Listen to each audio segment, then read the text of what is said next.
You've probably seen the videos on your feed, headlines claiming scientists have officially cured human aging, promising we're just a few years away from immortality. The truth is a little more grounded. The research driving these headlines comes from Dr. David Sinclair's lab at Harvard Medical School, and while their findings are entirely real, they haven't cured human aging. So far, they have successfully reversed aging in mice. There is no age reversal pill for humans today, but the gap between treating mice and treating humans is closing, and the bridge connecting them is artificial intelligence. To understand how AI solves human aging, we have to reclassify the condition itself. We are moving past the idea of physical wear and tear and into the realm of information theory, treating the body as a biological computer suffering from data loss. For decades, the consensus was that aging was caused by permanent mutations in our DNA, but Dr. Sinclair proposed a different model, the information theory of aging. He suggests we age because our cells lose access to epigenetic information. This comparison helps visualize the concept. Think of your DNA as the hardware, like a pristine compact disk storing digital data. The epigenome is the software, the CD reader that tells the cell which genes to read and which to ignore. Keeping that software running smoothly is a group of proteins called sirtuins. When your DNA sustains a physical break, which happens naturally every day, these sirtuins rush to fix the fracture. But as they scramble to patch up the damage over many years, they lose their original places. The epigenome gets disorganized, and the cell forgets its identity. To test this, scientists ran the ICE experiment. They engineered mice with an enzyme that creates clean cuts in their DNA. These cuts didn't mutate the underlying genes. They just forced the sirtuins to constantly scramble and repair the breaks, creating massive epigenetic noise. The results were clear. These mice aged rapidly.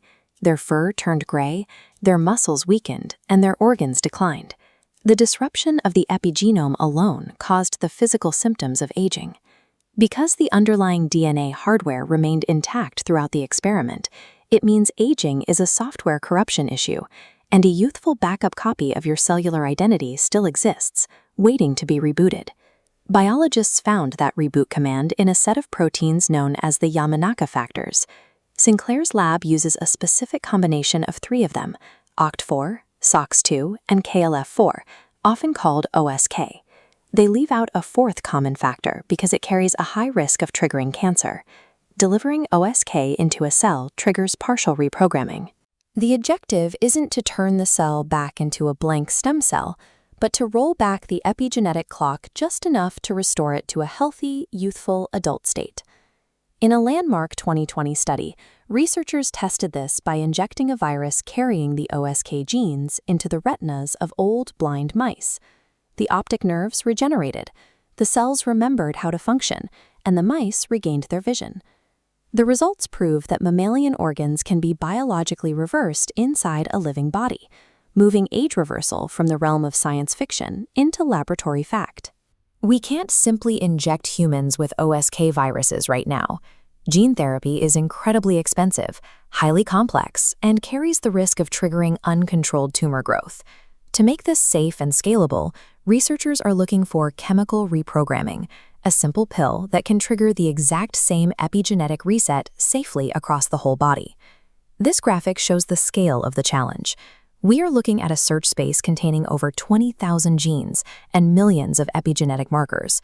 Finding a single molecule that hits the exact right targets without causing toxic side effects is mathematically impossible for human chemists to calculate manually. This is where artificial intelligence takes over. Using proprietary algorithms like Sinclair's AI, researchers can virtually screen trillions of known molecular compounds. The AI filters the noise, identifying the exact chemical structures capable of reversing epigenetic aging. Once the AI identifies a promising candidate, the testing is handed off to autonomous robot scientist labs. These automated systems run continuously, physically testing compounds and feeding the data back into the AI to improve the next prediction. AI has shifted anti-aging research from slow biological guesswork into a problem of hyperscaled computational brute force, doing in weeks what would take humans millennia. Finding the right molecule is only the first step. Before any chemical reprogramming drug reaches a pharmacy, it has to survive human clinical trials. AI is stepping in to design those, too. This diagram illustrates an Agentic AI workflow, a closed-loop system where specialized AI agents collaborate to build and monitor a clinical trial architecture. The protocol design agent maps out the core trial rules, while the safety and risk agent relentlessly stress-tests the data. It simulates worst-case scenarios, automatically adjusting the dosage to minimize the risk of immune reactions or tumor growth long before the first patient is enrolled. Simultaneously, the simulation agent runs thousands of virtual trials on digital twins of human patients, tracking their biological markers to predict exactly how the tissue will respond over time. Finally, an ethics and bias agent audits the data to verify that the trial parameters are safe across diverse human genetic profiles. This interconnected system creates a protective computational sandbox, simulating decades of clinical outcomes in a matter of days. Aging remains an unsolved challenge for humans, and the process of clinical validation is just beginning, but the timeline is collapsing. The integration of agentic lab automation and molecular simulation is actively compressing 30 years of biological research into the next 5 to 7 years. So, if an AI-discovered age reversal pill cleared clinical trials and became available tomorrow, would you take it? Let us know in the comments. And if you want to keep exploring the intersection of deep tech and human biology, hit like, subscribe, and join us next time.